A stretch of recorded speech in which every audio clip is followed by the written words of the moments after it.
What's with the eyeshadow? Well, you'll find out pretty soon. Well, welcome back to the live stream. I'm Keith. This is Life Journey Productions Studios, and you may recognize Grandpa Jones. He's a little confused. What's going on? What is this place? This is the studio. Those are cameras. There's all kinds of things all around us. And how do you like my haircut? Oh, it's good. Yeah. Well, so I am kind of confused. Why did you want to be here tonight? Oh, because I'm looking for a date. You're looking for a date. Why would you come to my live stream looking for a date? Well, I got some things to say. Well, what did you want to say? I'm the single white man, and I'm looking for a single woman. Well, this is not a dating site. This is a live stream. Grandpa Jones, what are you doing? And by the way, why were you in the bathroom? What were you doing with Shannon's eyeshadow? Well, I gotta look good. Well, like you. Oh, come on. I don't wear eyeshadow or makeup. This is just natural. Natural. Why are you staring at me? You're making me uncomfortable. Because I don't like you as a date anymore. Well, I have to go everywhere with you because you can't talk without me. What do you mean I can't talk without you? You can't talk without me. Well, I'm talking now. Well, if I close my mouth, you can't talk. Well, your mouth is closed now. No. If I close it all the way like this.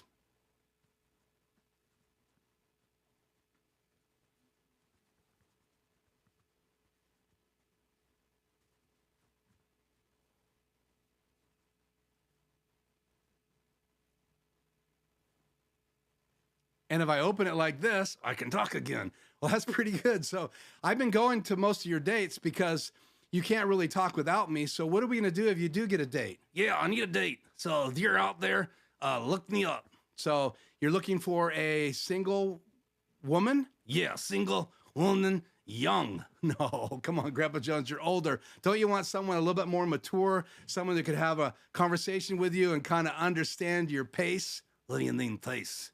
Nigger? No, your pace. You don't move very fast. In fact, I was running around the house trying to find you, and it was near to impossible. So don't you want to find someone that's kind of more your speed? Speed. What's that? That's when you move fast. Fast. No, yeah, fast. You know, like remember when you used to drive when you were younger? When I was younger. Yeah, don't you remember? No. You don't remember? No, I can't remember.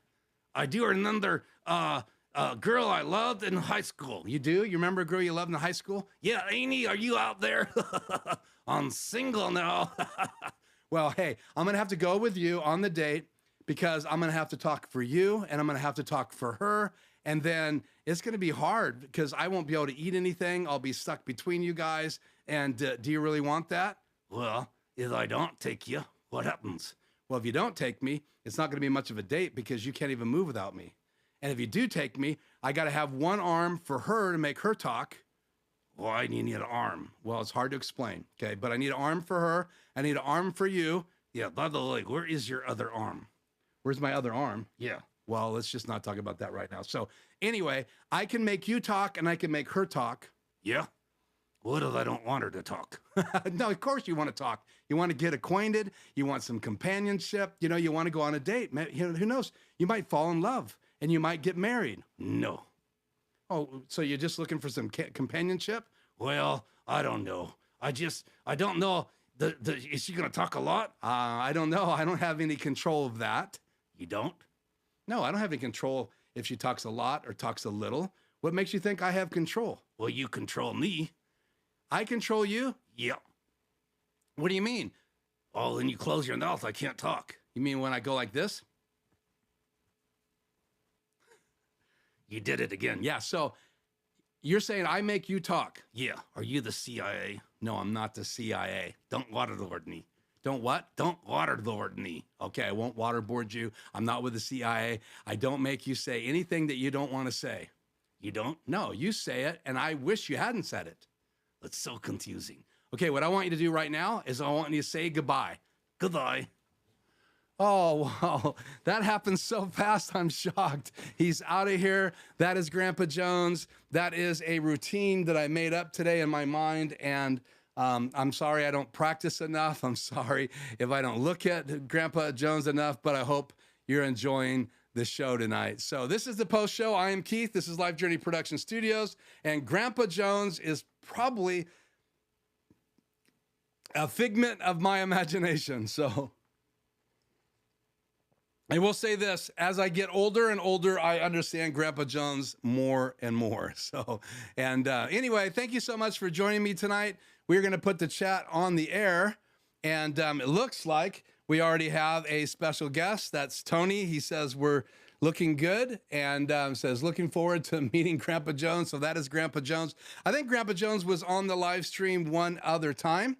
So if you didn't see Grandpa Jones in the past, you can go back and peruse some of my videos in the, I think the post shows in the playlist. You might find a Grandpa Jones one there. You might find Rudy, my flower puppet, and you will find lots of Ratso there. So I am getting excited about ventriloquism a little bit more, and actually got to volunteer yesterday morning. A local church does this camp for kids. In fact, they're there right now. They take orphan kids. Most of them are in foster care, and they raise the funds for them. They invite them to a kids camp.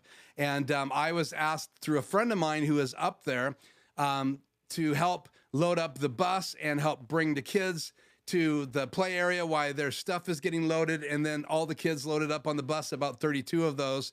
And actually the gal that runs this whole thing years ago, her and I worked together, and so it was great to see Valerie Burnett. Shout out to Valerie Burnett, who is a part of this organization to help these orphan kids, and that was pretty exciting. And it brought out the old kid version of me, the ventriloquist, when I traveled and did lots of youth events, and it kind of got me going. Even though I didn't have the puppets there, I still have the humor all the time, and that was quite fun. And that was yesterday morning, bright and early, 6:40 a.m. for the morning meeting, and then we worked until about 8:15, 8:30, and then I was able to go out to breakfast with one of my good friends. And so again, that was exciting, and I thought how cool it would be if I had done some puppets right there in the big play area for those kids, and made them laugh and made them smile. And so that was exciting for me, very fulfilling. And there was a part of me that wanted to go up to be a part of that camp, which was north of Spokane. And so maybe someday in the future I will go. They do a birthday event on Wednesdays, so maybe one of these years I will go up and do a routine for the birthday event and make those kids smile and laugh. So, okay. Good. Thank you for joining me. Stop and think. This is a good show tonight, I think, because we're going to look at breaking down my intro video, my outro video, and we want to jump into that quickly. Obviously, Grandpa Jones wanted to be here to see if he can get a date. So again, he is a handsome, older, white male, and he is looking for a single white male, and he's looking for a single female, and hopefully of the older persuasion and of the puppet background. So we'll see. Maybe Jeff Dunham has some ideas of some single female puppets out there. We'll see. So, okay, let's get into here. Puppets are awesome. Thank you very much. And thank you. I enjoy hanging out with them. They're a lot funnier than I am. Let's see. Thank you. You're looking forward to this. Sorry about that, Joe. The song, the intro video for you reminds you of hell. Sorry. It's not a place you want to go, and that's probably not the music you're going to play there, but according to you, it might be, and I will change that one of these days. Thank you. Bravo. Kudos from Tony. Good to have you here, Tony. Good to have you here, Joe. Good to have you here, DJ Ware. Good to have you here, Hank from Stop and Think. And puppets were very well made. Yeah, that was Pavlov puppets made Grandpa Jones. I have a smaller version of Grandpa Jones that I'll be bringing on my other channel whenever we launch that channel with Dominic. So we'll bring out Rudy as well as the older version of Grandpa Jones. That's the newer version. He's quite a bit smaller in the original version, but that was a Pavlov puppet, and they are from Europe, and they make lots of puppets and pretty incredible puppets. And then obviously Ratso was made by the same person that made Peanut, Jeff Dunham's puppet. So She worked for Jim Henson and the Muppets years ago. Yeah, I am drinking out of a new cup. I have my thermos cup, which is a lens, which is not really a lens. It just provides heat from my coffee. And I'm trying not to bring logoed cups anymore in case I ever get flagged. So, and then over here, when I was doing an outdoor event with, in conjunction with a store called Cabela's, they gave me this cup. This is not sponsored by them or anybody else, but I love the cup. It keeps things cool. And I have my drink in here, and you guys know what that is. It is alcohol-free. It is diet drink, and it keeps me semi-fit tonight. So, okay. So I want to dive right in to this post show and get into the meat of what we want to do. So what I'm going to do now is close some of these websites, give my computer some breathing room here. It's getting quite hot in the studio. So, but we will make it like we always do. I didn't get it much when I do the puppets at the beginning of the show. I don't get time to go get my fan on for 5 minutes in the intro video. I spend most of my time getting things ready and situated so I can do the puppets. So a little harder to make the transition in 5 minutes with the studio, and it's still summertime, not quite as hot this week as it was 2 weeks ago, but it is still hot, and the air conditioner doesn't keep everything cool in here with all of the equipment. So, okay, so let's close this stuff and open up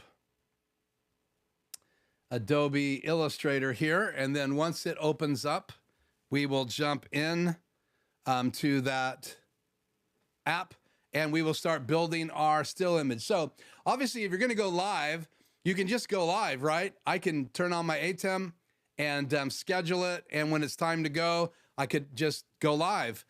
I like to have an intro video to give chance for people to get on. I do have the same music. Sometimes music is identified with a channel. And so I've kind of used the same music for my channels in the past, and I'm using the same music now. But I do plan on doing a new track sometime during this summer. We'll see. And that's a shout out to Joe. So I have a file already created here. So I'm going to open both of these. And once I get them open, we'll cut to super source and let you guys see what I'm doing.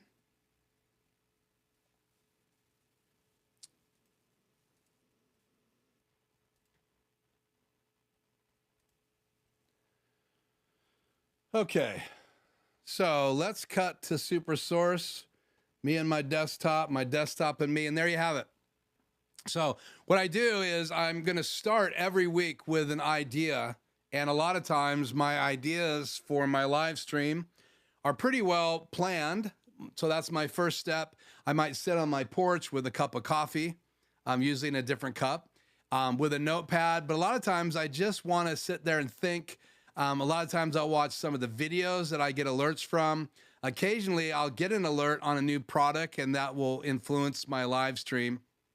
But today I really wanted to focus on some of the things that you have to do to get ready. So tonight's live stream was going to be on my live streaming process getting set up. So while I'm sitting out there, I'll think about what a new live streamer has to go through and what I had to go through to get ready. And so the first thing you need to do is have a thumbnail.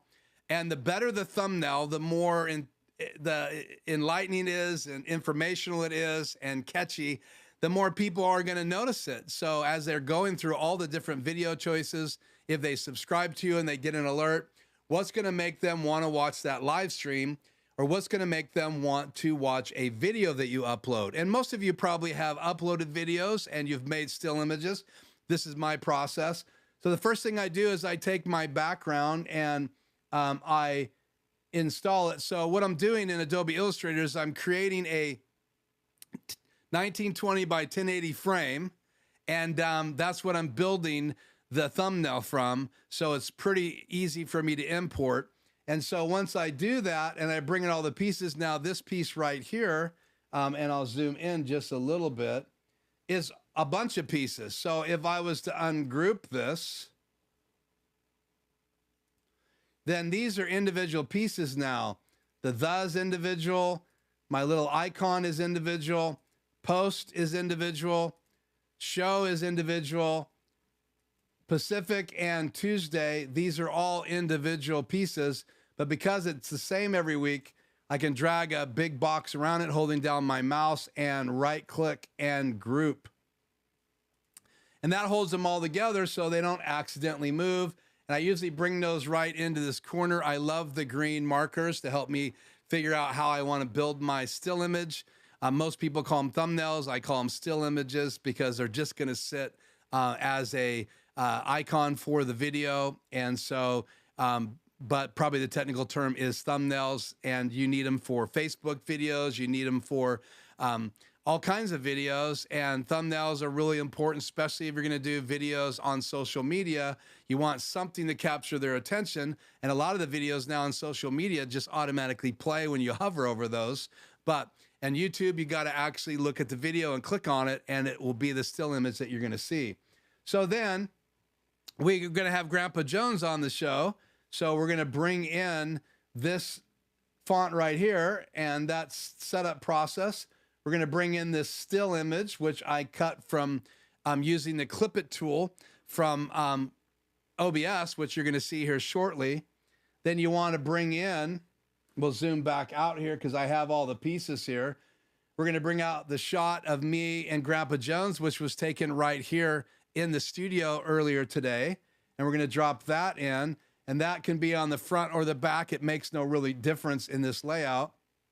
Then we can bring in this circle, which I created right here, and place it in here in kind of the open space. Then the small circles can come in. It's basically me saying whatever I'm saying or whatever Grandpa Jones is saying if I had the fonts going to him.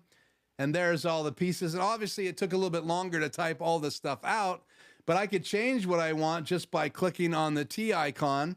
And then I could go in here and I could change what Grandpa is saying. So if I didn't want him to say this is, or me to say this is not a date site, and I don't even know if I said that. Yeah, I think I did say that in our opening routine, but I could change that right now just by backing out of it and adding something different. We're going to leave that just the way it is. And so here's the old still image that I used tonight in my intro video. So you can see they're very similar. The positions may not be exact, but that's how quick that went together. So this one we're going to delete. And then now I'm going to go up and hit File. I'm going to hit Export, Export As. And obviously I would save it, but this is just a demo. And then I'm going to export this as a JPEG, and we're going to call this thumbnail.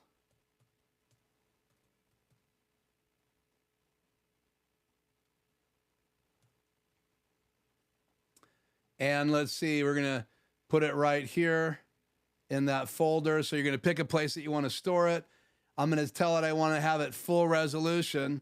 Now, what I do now is I open up Photoshop. So we're going to save this regardless of how perfect it is or not perfect. In fact, in reality, this box is off just a little bit, and that's going to make the process a little bit more convoluted. So let's just make sure that's very close. Move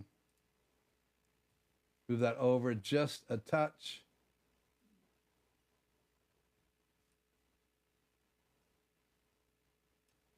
And then I'll save it. Takes a few seconds to save in Adobe Illustrator. Again, Adobe Illustrator, other software you can use. You could even do thumbnails in Word, but I'm using Adobe Illustrator because I do own the Adobe suite, Adobe CC, and it's all web-based, but you do download the software on your computer. And I have Adobe Premiere, Adobe Illustrator, I have Audition, I have Photoshop, I have Lightroom, and I use this software all the time. I have a subscription. It's paid for by my business, and it's just nice to have. All the updates are free. There's fonts available, and I just love it. So we're going to export this again. And see all these extra boxes around here? That means that something is still out here making this a bigger box, and it needs to be. So there's something there. I'm just holding down my mouse and just making sure there's nothing else out here on my artboard. And I don't see anything. So we'll hit save again. And I'm going to zoom back in. I'm going to hit File, Export As. Again, I'm exporting this as a JPEG. I'm going to go right over top of that version. Click Yes, because I'm overwriting it. Yes, I want it at full resolution. And now that is in that folder we're going to open up as it's exporting. So now that's saved. Here's the original folder that or original file I used tonight. That's the one I created. This is the one we recreated. And so now we're going to close Adobe Illustrator. We're done with that program. Now we're going into the next program, which is going to be Photoshop. So we're going to open up Photoshop. And while that's opening up, I'll change cameras, get a drink of juice, and it takes a few seconds for these things to open up. So step one, come up with the idea. I do sometimes go out and download images, bring those into Photoshop. Sometimes I'll make a JPEG into a PNG, and I did a video here on the channel on how to do that. But once I get Photoshop open, then I'm going to go back and find that file, post-show,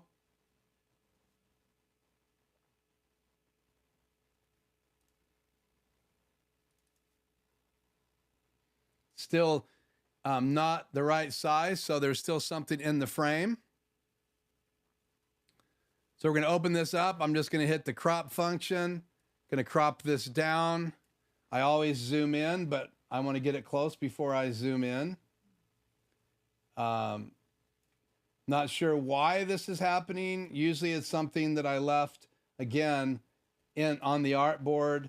I'm going to get this as close as I possibly can without making it smaller than it needs to be. Just check these edges to get the white out of them. Go to this edge, and I'm just holding down the space bar and dragging my mouse, holding down the mouse. And then I'm going to hit enter, which will crop it. And if I zoom out, there you go. And then what I'm going to do is I'm going to hit save, so I never have to crop that graphic again, full size. Hit save, it's saving it up here. Then I'm going to go up here, export as. I'm going to change it to JPEG if it's not. I'm going to change this to 1920. Hit enter. It's going to be real close to 1920, 1080. I'm going to leave it at full resolution because you can only have so big a file to get into YouTube for a still image. So you want to make sure that you make it smaller. If you wonder how big it is, it's right here. It's a JPEG 1920 by 1082, and it's 973 kilobytes. So it's not very big. But that's the still image I'm going to use. So I'm now going to export it. I almost always change the name. We're going to go into my post-show folder. Thumbnail, I always change it to low D, low def, and I hit save. Now I'll use the other image when I'm going to make my intro video because it's higher resolution in OBS. But this image I just created for you is going to become the still image of my live show. And I know that YouTube will accept it because it's very close to 1080p by 1920 by 1080p, which is high def, and it's small enough below 2 megs for it to be allowed to go on YouTube. So now what I'm going to do is save and get out of this. Now we're going to open up OBS. So we'll go back to me and the logo, and I will now open up OBS, which is the free OBS Studio, which is free software. And in OBS, I want to add the still image I want to add the countdown clock, and I want to add the track that Joe from Controlling Technologies absolutely loves. Really, I think, Joe, don't you like that track more than any other track you've ever heard of? So, got this open now. We're going to go back to me and my laptop. So that's the still image, but this is the one I used earlier today. So we're going to go down here. Now, this is a scene. So your scenes are over here, and a scene can be, you can have as many scenes as you want, but that's the scene you're going to use most likely if you go live. And then you're going to have different sources in that scene. A source can be a webcam. A source could be a video from your computer. A source could be a still image. A source could be an audio track. A source could be pretty much anything. It could be PowerPoint. It could be your desktop. All kinds of sources available in OBS. And if they have audio, you're going to have an audio track on the right, and you can see the audio is playing because my desktop audio is feeding into OBS. So everything you're hearing, it's hearing. And so if I was to start my track here,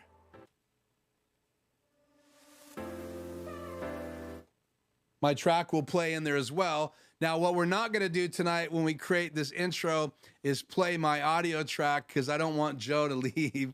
So I would play my audio track normally. I'm going to talk over this and why it's rendering or why I'm creating it. But so now that I have my still image, so let's just double check. I double click on the still image in the source. I go browse. Now I want to find the still image that I'm using for this show. And we know that we called that thumbnail LLD. So I'm going to click on that, but I can also use the regular image, but we'll go ahead this one time and we will use this still image right here because it's higher definition and I want to have a higher definition intro video. So I'm going to click open, hit OK. And now that is the still image. And if I didn't want it on the right to record, then I would just hit transfer. And if it's smaller like this one is, I can right click, turn the image on, and then transition over because I have another image behind it that's turned on, and that image is down here. And so I'm turning the little eyeball off in OBS, and that means the image goes off the screen. And if I turn the eyeball off on this image under source, it goes off. If I turn the eyeball back on, it comes on. And then if I lock it, then it will not be able to be reshaped or resized on the screen. And I have it locked.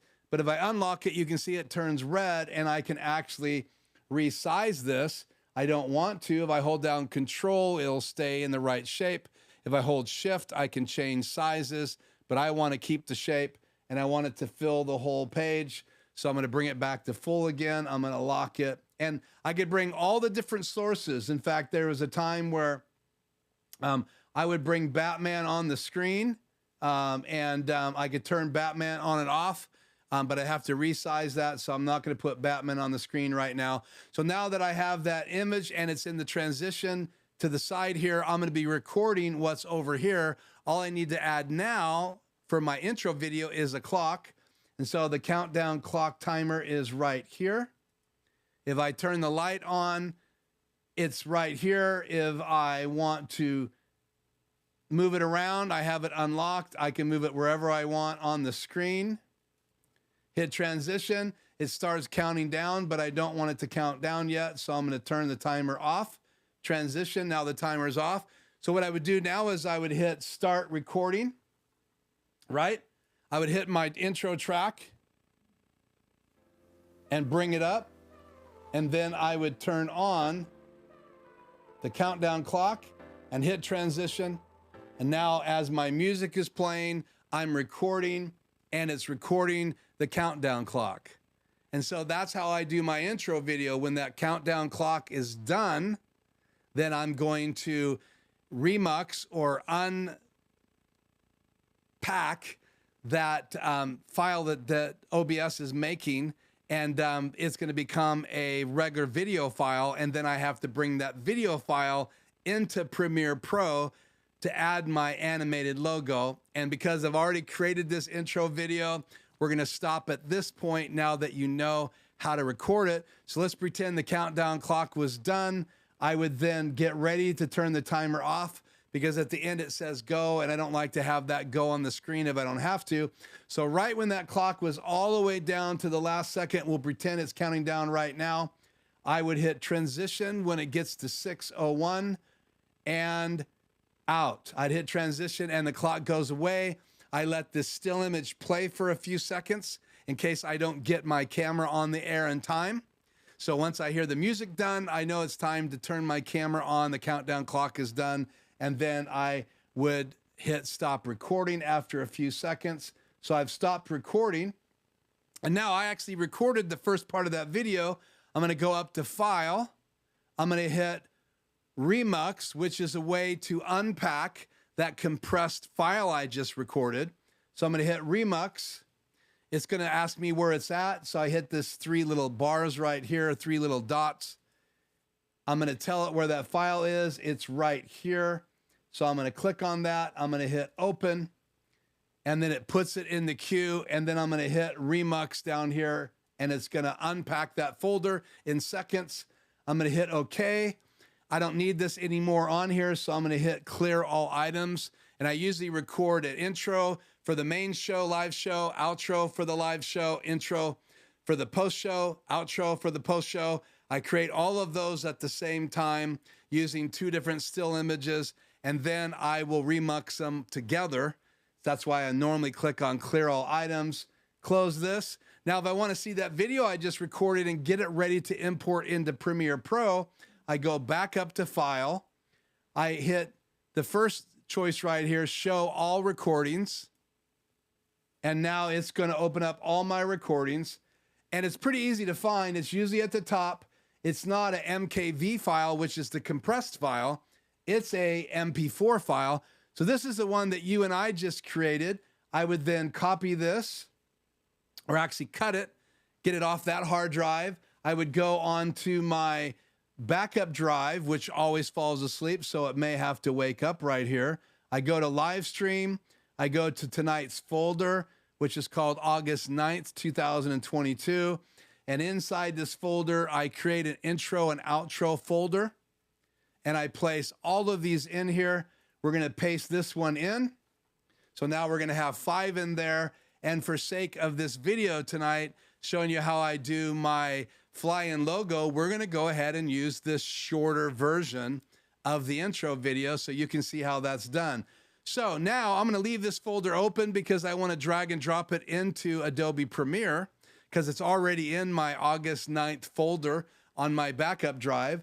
So now I'm going to go back to me and a logo, and I'm going to open up, I'm going to close OBS now that I'm done. Oh, well, let's do one more thing. Let's go back to me and my desktop. So I needed that still image tonight, right? For my still image. So I wanted this OBS shot. So I went into my, clip tool, which is right down here on my bar. I added it to my lower bar in Windows.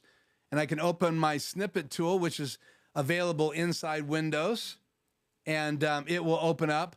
Because I'm going to clip this screen, normally the whole screen, I pull it over onto my other monitor, but I'll pull this over here so you guys can see it. I can't get it off the screen in order to use the clip tool, so I'm going to pull it all over.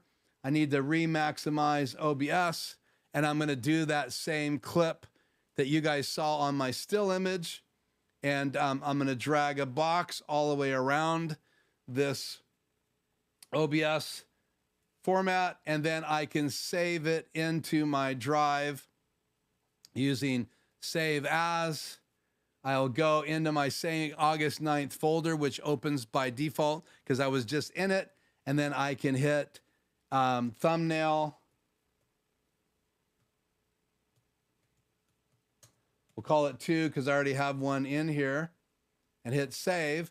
And that's how I got the thumbnail from OBS to be able to use in my layout. So let's go back to me and a logo. We will close OBS, close the snippet tool. And now we're going to open up Premiere Pro and do the second to last step to get ready for my live stream. So yeah, I spend most of the day on Tuesday. I did a couple client things today, but I spend most of the day working and producing my live stream. It's a big investment, but I believe that the more energy and investment you have, the better your shows are going to be. And so that's what I did. So let's just open Premiere Pro, and it takes a few seconds to open up. We will do more Q&A here in a minute, so hang tight. But I do want to walk you through this process. Then we'll go back and I'll re-demo anything in the Q&A here before we're done tonight. So I have an intro, outro folder I'll show you guys that I use every week. It's right here. So if I do other projects, like here's a project for the dealership I did. This is a drawing that we did for 3 choices, and someone came in and chose a grill. So I shot a video, I produced it. It's on their Facebook page right now. So that was a project I needed to finish and post yesterday. So it's in the queue, but here's where I was working a little while ago tonight. So I'm going to open up that intro and outro project in Adobe Premiere. These are things I exported directly to my HyperDeck so that it doesn't see it because it's on this HyperDeck disk right here. This is where my outros and intros go. So I'll plug that back in. So now that that disk is not available anymore, Premiere Pro is not seeing it on the drive.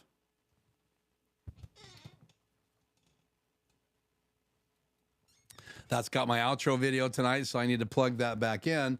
So I'm just going to say offline all. It'll finish opening up Adobe Premiere. And I like to render directly to my HyperDeck disk. And I have to do that in a Apple ProRes format because the HyperDeck will not read H.264 files unless it's recorded on it. I was able to successfully export a video from an updated DaVinci Resolve in H.264, I believe. So you can do some rendering, but just to make it easy, I always use Adobe Premiere Pro, and I always render my files for my HyperDeck in Adobe Premiere Pro, QuickTime format, ProRes, whatever format ProRes, but they're always 1080p, 29 frames per second. This is a warning that the graphics setup inside Adobe Premiere is completely changing, and I'm not necessarily a fan, so I am continuing using the old graphics interface. So now here is my intro. So, but let's go ahead and bring in the new one. So I'm going to minimize this. I'm going to drag that new one right here. Which one is it? Let me go in order here and time. So I think 8/9 at 5:52 is our file. So I'm going to drag this in here.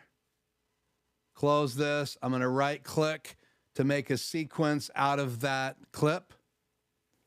Now it's a sequence, and this is what I do. I bring them in. You can check the audio. It's me talking over this recording.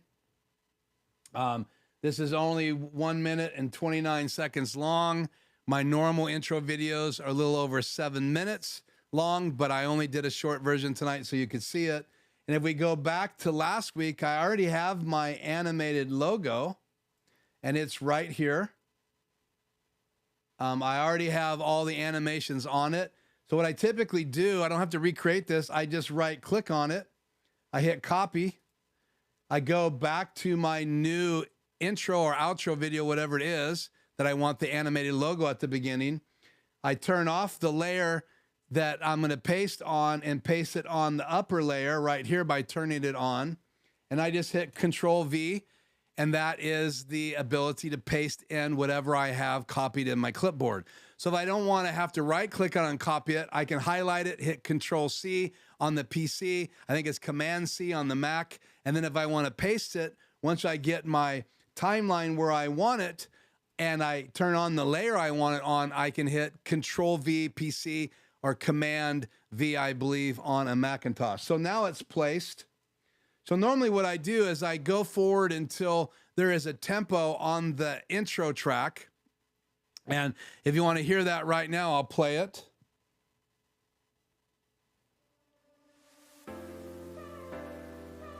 So I want to have it on that hit. So I don't have that hit tonight because we didn't record it. So I'm just going to go ahead and bring this to right about where it normally is. And then I don't want it over top. I want it to take the place of the track. So I just drag it right over the top portion of that track. And now it's going to fly in. So now if I had the audio in the background instead of my voice, that would be a perfect position. I always go to the end of the track to make sure everything looks right.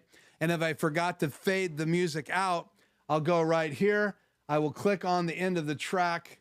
I will open up effects on the top left, and I will scroll down to audio. And here is the levels. I'll put a marker at full volume. I will zoom in by grabbing the bar on the bottom by holding down my mouse.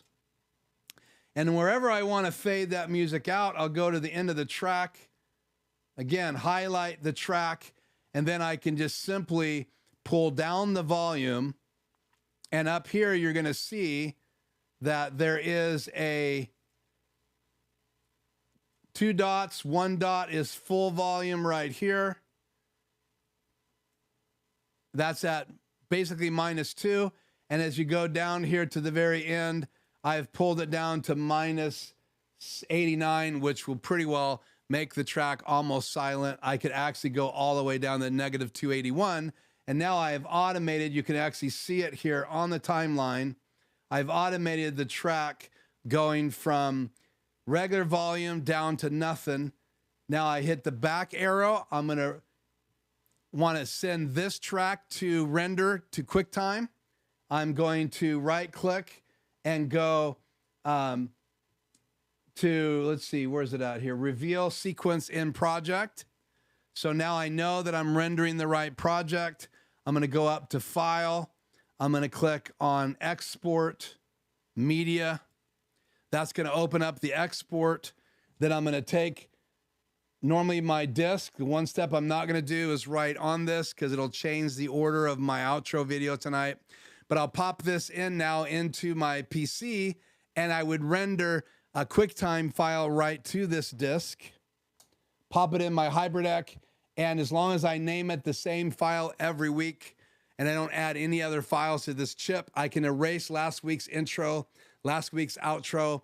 If I have a post-show intro and outro on the disc and I'm not doing an intro or a post-show, I just leave those older ones on there until the week I'm doing a post show. When I am doing a new post show, intro and outro, I delete all of the tracks, and then I create a new intro for the live show, a new outro for the live show, a new intro for the post show, and a new outro for the post show. And I name them the same thing. And as long as you delete them, eject the disk and plug it back in, you can name them the same thing and render them QuickTime on to that disk. So now I'm in the export folder, and this has changed recently in Adobe Premiere. So the first thing I want to do is I want to name this. If I had named my sequence, the name would be already up there, but I get lazy and I don't name my sequences, so I have to name this file. We're just going to call this intro test post show. And then I go down here, put a period there. I go down here and change the format from H.264, scroll down and make it QuickTime. So now it's QuickTime. I don't want it ProRes 444 XQ with alpha. I'm not doing an XQ track. I don't need a file that big, and I'm not doing an alpha layer. So I'm going to go down here to video. I'm going to change it to ProRes 422. I don't need an alpha channel. I could use other ProRes formats, but that's not a very large file. And then I want to go down here now and make sure that it's 29.9 frames per second, and it is. If I click this box, you can see it highlights 29.97. That's great. I want to make sure it's 1080p. So it is 1080p. That's the default. And then if I want to fix the audio so it's at the right volume level for YouTube, I'm going to go down here to Effects, scroll down to Loudness Normalization, And then under normalization, and you guys can watch this back, I've done videos here on my channel on this before. I'm going to change from ATSC A/85 to ITU BS.1770-3. And then I'm going to change this from -24. And I just do -19. I think YouTube actually wants it like 16 or 17 or 18, but I don't like my videos quite that loud. So I do -19. The peak loudness can be -1.3, and I haven't been able to get it to set -1.3 anymore since they did the update. So I just leave it at 2. I can configure a true peak limiter. That just means that it's going to go ahead and really look at how loud the file is and make adjustments ahead of time. It does take CPU power, so be careful if you don't have a very fast PC. And so now that's all set. I need to let it know where it's going. So normally this is going to go to my my thumb drive, right? Or my disk drive. But tonight we're going to go ahead and render this and go directly into my folder, which is live stream on my M backup drive. So we'll go to live stream, August 9th. And I'm just going to put it in the main folder right now. We're going to call it intro test post show. I'm going to hit save. Now it knows where it's going. And now I can hit export, and it's going to render that QuickTime file, which is designed to play in my HyperDeck. And we will bring it in. Now I could put this on my thumb drive, and I could bring it in to the other thumb drive in my HyperDeck, but you guys are just gonna have to trust me tonight, and this is exactly how I render it. I am gonna open this file and show you the format. So we're gonna go ahead and open my File Explorer.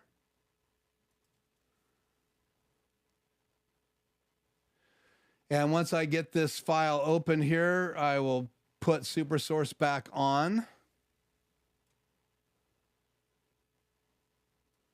Go into my live stream folder. Go into August 9th. And I'm looking for the one we created. Let's sort, go by time and date, August 9th movie. There it is. And I will then switch back.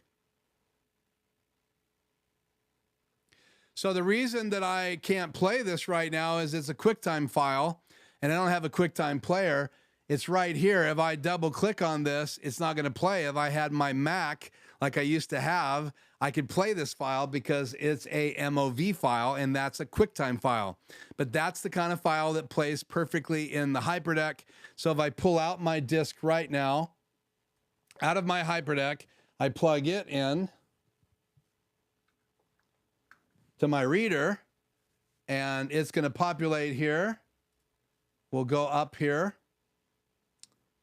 to my HyperDeck disk, and then here's all those MOV files that I have on my SSD card that goes in my HyperDeck. So this is my HyperDeck disk. I have an outro for the post show. I have an intro, and that's the order that my macros play in. That's why we're not going to add this file we just made. But here is the outro for my post show, and it's called New because I named him that tonight just to save me my time in case I got the error saying that there's already a file with that name. I just did it quickly and put New at the end, and as long as I keep the beginning of the file name the same, intro or post show, outro, it then keeps them in the order so my macros work every week and I don't have to rewrite macros every single week. So those are those files. We're going to close this. Go back to me and the logo. I'm going to pull that disk out, put it in my HyperDeck, let it render it. Let's go back to me and my laptop desktop. We will go into SuperSource here in my mix effects. We'll go into box 2. and I'm going to change box 2 source to my hyperdeck, which would be, where are you? Fill 2. That's my hyperdeck. So now if I cue that up in the software, let me open up the software here and go into my media player.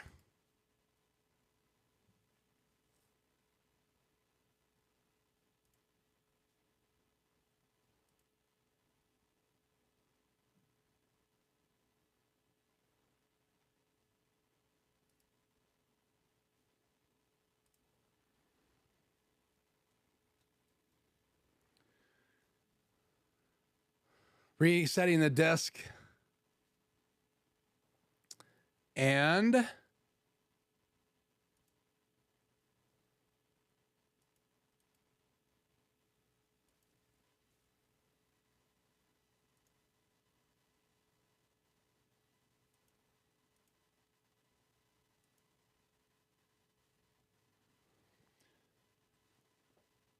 scroll through these.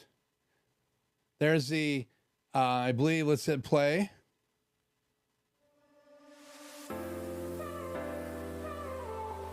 That's the intro to the live show.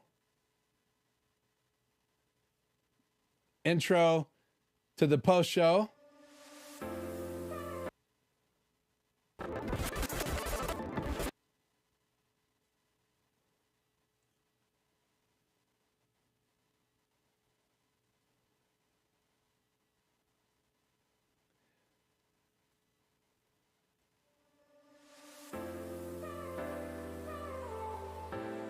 And that's my outro to the post show.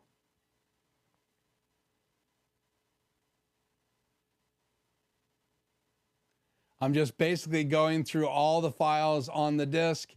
And this is the 5-minute intro that I did earlier tonight that you guys would watch tonight as you were getting ready for the post show. So that's the whole process of basically creating a thumbnail in Adobe Illustrator, bringing that into Photoshop, cropping it, exporting it, low def, as well as a high def version. One goes to the YouTube thumbnail. The other one goes into OBS, which is the next step. I bring the thumbnail into OBS. I then add a countdown timer. And again, if I'm doing the post show, I usually let my countdown timer count down from 7 minutes to just over 5 minutes. And then I hit record and turn the music on. And then I render that, bring that file into Adobe Premiere Pro. I add my Fly logo in to that video. I render it in a ProRes QuickTime format, 1080p and 1920 by 1080p into 29.96 frames per second. That goes onto my disk, that goes into my hyperdeck, and then when I hit my macro, it plays. So again, a lot of fun designing these things and creating them from scratch once you learn how to do it. And I guess that's the key, knowing actually how to do this. That's why we covered it tonight. And I wanted you guys to see the whole process. So let's get chat on the air and let's just see all the stuff that I have missed since the beginning of tonight's live stream. So comments on Grandpa. Yes, it is ice drink inside here, and I'm very hot. Hopefully, Grandpa Jones is sleeping down there. I don't know if you can hear him snore. I do have the noise gate on, but he is snoring down there. And hopefully he's not so hot he's passed out. I am glistening, thank you. It's very hot in here. So makeup, I don't know where she went. Thank you for appreciating my efforts. I do not take notes on my Wacom tablet. I use usually a note app on my iPhone. Usually I'm mobile and making my ideas on here, and that's kind of where I come up with my ideas.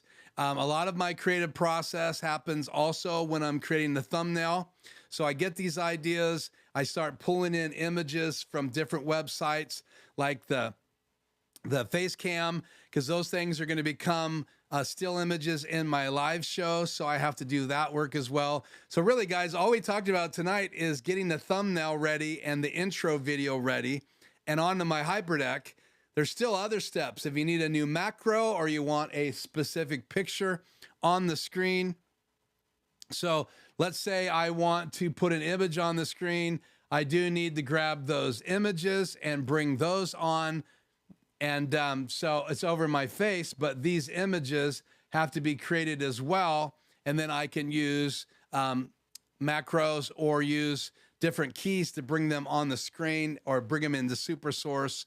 Those still images have to be brought into the media player so that I can then show them on the screen using the media player. And in the extreme ISO and extreme, there's 2 media players, so I can have this graphic all the time and then have another graphic ready to display on the screen as well.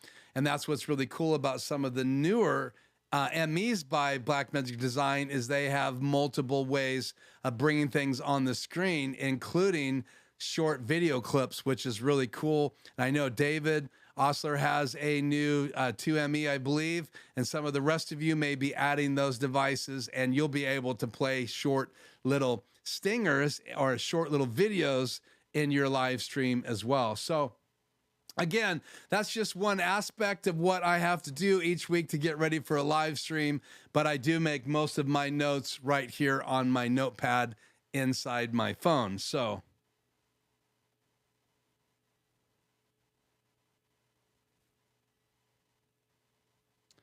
yeah, I should know that. So I need to be changing that. Thank you, Joe. I will make that correction in all my posts. I'm sure that's throwing people off. The low def just is the JPEGs that originate from Photoshop, Joe, are huge. They're like 9,000 by, I think, like 6,000. And I export those at 1920 by 1080. And so I know the difference between the different JPEGs. The one that I'm going to load into YouTube as the thumbnail or still image so that YouTube will accept it. That's the one. I change the name when I'm exporting it, 1920 by 1080p. I change that to LLD, which stands for low def, because usually those are under 1 megabyte size, which don't look very good on a giant screen TV. 2 megabyte file would look better on a giant screen TV, but most people don't watch my YouTube channel on a big screen TV, and the thumbnail's only up there until you click on the video. So I hope that answers your question. Good to have you back, TVJ. Thanks for joining me. You missed Grandpa Jones, Joe says. He was driving home. Good that you're home. Hope you enjoy your evening. Thanks for joining me tonight. Joe says it is his favorite audio track. He likes to listen to it before MA fights to get angry. I'm glad it helps you out, Joe. Is this a particular scenario? Why Illustrator, then Photoshop? I go into Illustrator and then Photoshop because Photoshop is where I'm going to render the JPEG. I can see actually the size when I render it. Illustrator doesn't have that option. So when I export from Illustrator, even if I create a 1920 by 1080 file, Adobe Illustrator renders it at whatever size the stuff inside that file is. So the only way to get it to be 1920 and 1080p, I render it to the folder out of Adobe Illustrator. I open it in Photoshop. I make sure nothing needs to be cropped, no little white borders. And once I crop it, then I can export it in Photoshop, JPEG, 1920 by 1080p. I can change the size of that file down from about 7 down to 2 if I wanted to, but I usually leave it full resolution at 1920 by 1080p. And on the left-hand column, when I'm exporting it, Tony, I can actually see the size of the file, which is really important when you are trying to meet the criteria for the streaming platforms like YouTube and like Facebook. You may have your own process. This is my process. I'm not saying it's the only way to do it. All in in all, fix all. It's not, it's just my process. So if someone's learning for the very first time, you can try this process or go to a more simple process. And if one of you guys want to do a video on your channel and invite me to it, I'd love to see your process. If you want to do that live or do an uploaded video, I would be very curious of how you do your intro, outro videos on your channel. So thanks for the question, Tony. You can play the track, Joe won't leave. Well, that's good to know, Tony. So he says, I can't leave. He's a glutton for punishment. Besides, he's got to get ready for the MMA fights.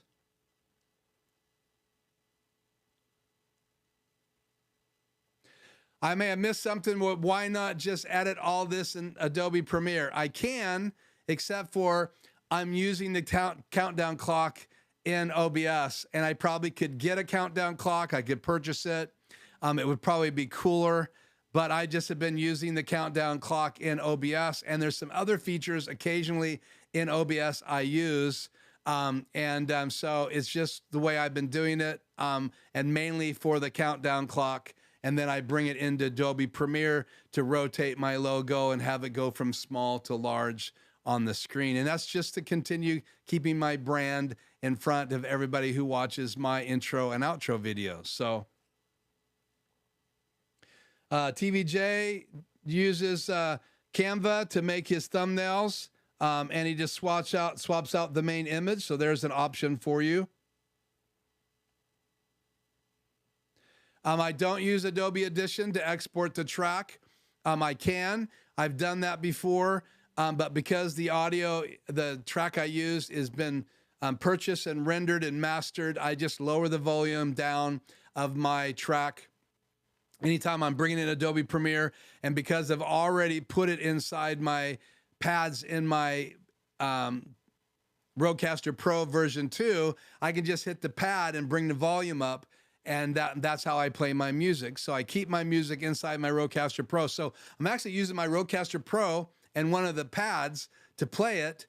And I can adjust the volume right there on the Rodecaster Pro. And I bring that into OBS with the countdown clock and the still image. So that's what I'm doing. That's kind of that process. So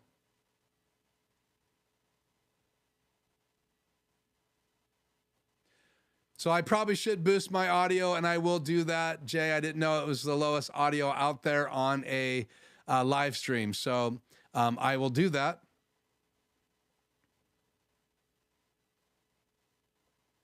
It says VLC will play on QuickTime. Thank you, Jay. Yes, it is a lot of work.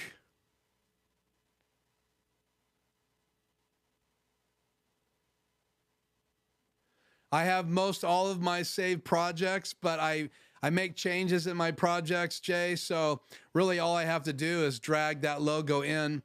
And if I wasn't using a countdown clock, I would build all of my intro and outros in Adobe Premiere. And I'm probably going to get a countdown clock going forward. So FYI. No, it didn't take 5 hours to create my intro videos for both shows. Based on how quickly I create them, the hardest, longest process in reality is the still images. But once I have the still images, I only have to wait for that 7 minutes to go down in my countdown clock. And then I want to render them QuickTime. So I bring them into Adobe Premiere to add the logo. If I didn't add the logo, I would just be bringing them into Adobe Premiere to render them in the right format to play on my Hyperdeck. Just kidding.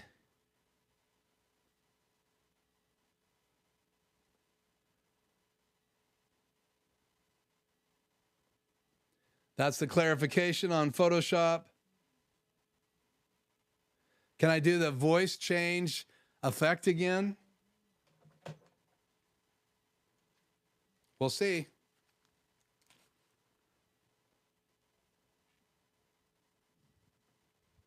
Testing 1, 2, 3.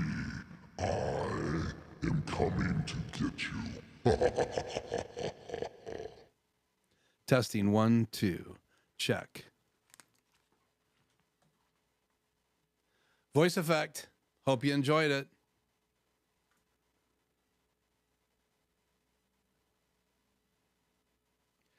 So Tony does QuickTime and a animation. I did not know there was an animation in DaVinci Resolve for a countdown clock, so I'll have to do some research on that. I know that the 2ME, I believe, has the countdown clock inside of it now. John Barker was saying it does have the zeros in front of it, and it doesn't have a lot of font choices, but I hear now the 2ME actually has a countdown clock built into it.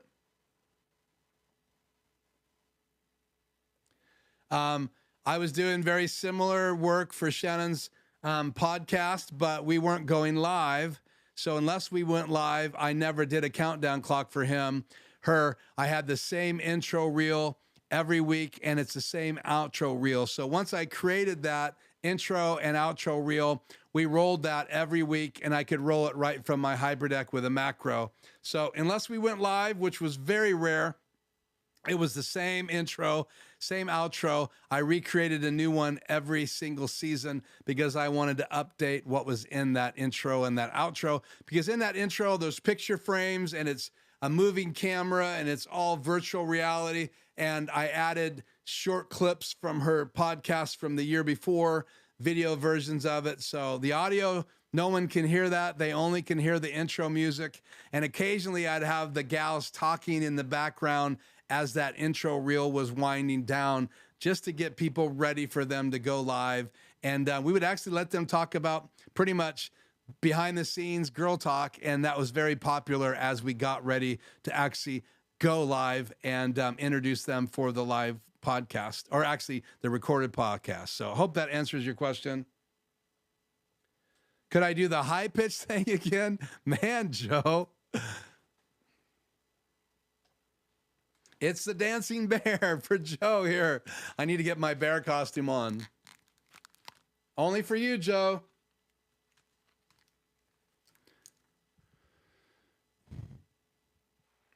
Testing 1 2. Testing. Testing 1 2. I beeped you. Chuck, test. How are you? This is Keith the Robot. I will do whatever you ask me to do in the chat within reason. Testing 1 2. Check. There you go. Hopefully it's not still playing. I've had some issues with the Rodecaster Pro version 2. It's really when my computer is overworked or really hot, it might obviously start playing some of the noises, and usually it goes away within a few seconds. Resolve is pretty popular. Yeah, I played with Resolve. I need to play with it more. It is free, at least the free version, unless you buy the updated version. I played around with Final Cut Pro back when I had my Mac. It was a $6,000 cheese cutter Mac, but I really never have been super fond of Final Cut Pro. I've always pretty much used Adobe. What I like about Adobe Premiere is it's available for the Mac and the PC. So I had a Mac in my studio, but I had a PC in my house and also a laptop. So it was just nice to be able to have an application that I was familiar with on both platforms. Most recording studios use a Mac. Most of the video editing people in the old days used Macs, but PCs have kind of caught up off and on. They race each other. Obviously, the last couple of years with the M1 and all the new chip design and the architecture, Macs are pretty much back, and they're fast. So, oh, he created his own countdown timer. Well, that's cool. He saved it as an MP4 file. I just would want it transparent because it's always on the top layer. I guess it wouldn't have to be transparent if it was small enough. But what I do like about OBS is that you can make it a transparent layer and drop it on top of things. And that's what's really attractive. I can also change fonts, change colors. So I have a lot of options with that. And other people have made countdown plugins for OBS. So that's kind of why I'm fond of it. TVJ says, I used FCP before. It got weird. Final Cut Pro is what that stands for. Joe owes you a super chat, and now he has to pay because his buddies are telling him he owes me a super chat. Now, chatting and asking me to do stuff is part of the reason why I do the post show. I like to have fun. And just remember, there's going to be times where I may bring something that's not super interesting in the post show. I hope you'll tolerate that, because if I do bring it in the post show, it's probably something that's pretty excited that I like Boba Fett. And it's just fun to share it with people that are live with me every week. And so kind of like you would share and give people a tour of your house. They may not like your fountain out back, but you do. So you share it with your friends, turn it on when they're there. And maybe one of these days we'll do a live from the porch so you guys can enjoy the fountain in my background. So, and if you watch some of my videos recently that I uploaded, I have the fountain in my intro videos so you can enjoy that. So, TVJ has a 2009 Mac Pro for a long time. And again, actually, Joe, thank you for the super chat. I appreciate that. That's going to go towards cooling off tonight. TVJ has used a 2009 Mac Pro for a long time. I just took it out of service a couple of months ago. Yeah, I sold mine to a friend. He wanted to sell it back to me. I almost bought it, but there's no reason. I would buy the new M1 Pro if I dived into Mac again. It's just that it's very expensive. And I have the PC that I spent a lot of money for, and my laptop. I think the laptop was just under $3,000. My PC was over $3,000. It's an i9 processor with a 2980 Ti video card, 32 megs of RAM. I have a 2080 Ti card in my laptop. It's an i9 processor with 32 megs of RAM. So this new Asus ZenBook Duo still has 2 monitors. The lower monitor is about 35% of a full screen, and it tilts forward now, which is really cool. I rarely use that extra monitor unless I'm editing video in a hotel somewhere, and then I can put my timeline controls down there, and I love it if I don't have an extra monitor with me. Most of the time when I go places, I have to do lots of video editing. I will take an extra monitor with me, but I do like the 4K screen that comes with my Asus Duo, because it's just crystal clear and very fun to use a 4K monitor. Okay, so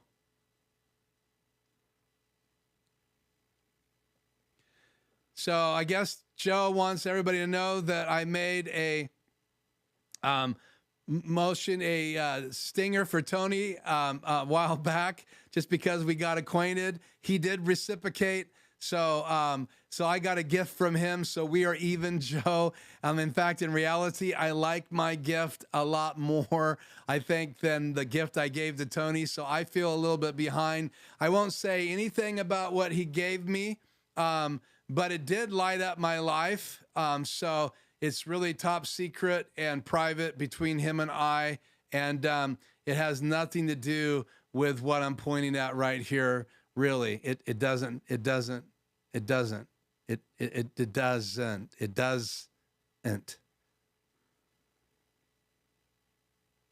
I want a whole video on how you made the fountain. I have to produce that video. I have lots of clips. I've showed shorts on my live stream, but I do need to put all that together and do some commentary on how I built the fountain. I will say that I didn't hear the high-pitched voice I was looking for. I want the chipmunk one. Is there a chipmunk one there? I don't ever play with these unless I'm showing them off in a live stream, and they're not labeled unless I open up the Rodecaster app. So let's go through them again. Check. Test. Check. Check. Test. Hey, everybody. It's live. Testing 1 2. Testing 1 2. Check. Test. Testing 1 2. Testing 1 2. Testing 1 2. Testing 1 2. Oh, hi. Hi, my name is Keith, and I'm really excited to be here tonight because I have a voice that's just very unique, and everybody seems to enjoy it. Not everybody. Only Joe from Conjoling Technologies and Grandpa Jones because he's laughing down there. Ha ha ha. I'm so embarrassed now. Not really. Okay, there you go. That was your super chat performed. You take a full-size monitor or a portable monitor with you. I take a full-size 27-inch monitor with me, and like at the job I'm at right now, they purchased one for me because it just makes things faster and I get more done. So buying a monitor at Costco 1080p for about $147 has sped up my process when I'm editing video there. So it was a good investment for them because I'm getting more work done, even though they already paid my contract. I get a lot more videos accomplished for them. So, and that's a pretty good effect. I'm sure that Rodecaster Pro is going to add more craziness because they have a quad processor built into the Rodecaster Pro. And if you don't know anything about that, that is an audio interface that has actually 3 inputs now, 2 in USB-C 1. You can create one with a mix minus for chat, like if you're having a guest come in using OBS with Video Ninja, or you're going to use Zoom or Skype, you could create a mix minus for those guests. Have everything stereo if you want to only, with the new update that's coming out as it goes out on the air for things like this. Where everybody's just listening to everything I say. But if I had a guest on, I wouldn't want to send their voice back to them. That's why we use Mix Minus. And then I also have USB-C 2 plugged into my PC. So for the first time, my PC doesn't have to use Bluetooth into my Rodecaster Pro. I now actually have it plugged in, and I get to use USB 2 to be an audio interface for my PC. Now, most of the technical stuff is in USB-C 1. If you want to do multi-track recording or you just want to turn it off, you have those options.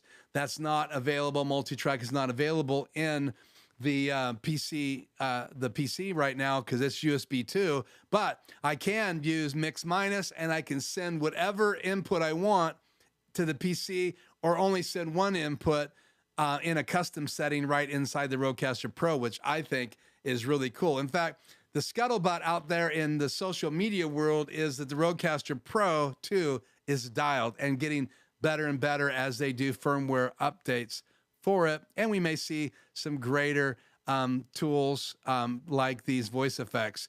The last thing I'll say about the Rodecaster Pro is that it has MIDI capability with the pads, and you can actually use those to control, like a Stream Deck. You could use those pads to control different things, including automate the Rodecaster Pro fade in, fade out.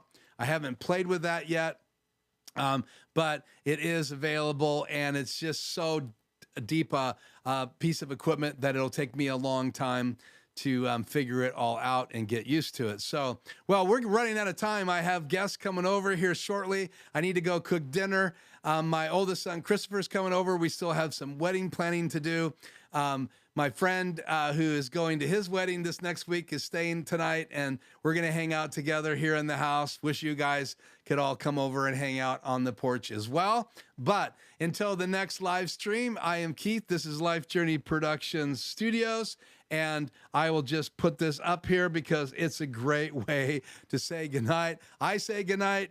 TVJ says goodnight. I hope you guys have an amazing week, and we'll be back with the live show only next week. And you never know, we might have a new tool in the studio. We'll have to wait and see. Thank you. Have a great night. I hope that helped you learn my processes, and maybe you picked up a tip or two for your processes. Thank you for liking this video. If you have not subscribed, please consider subscribing to the channel. You could then chat with us after you subscribe. But until the next video, I am Keith. This is Life Journey Production Studios. And with that, and Grandpa Jones, hey, Grandpa Jones, say goodnight. Good night.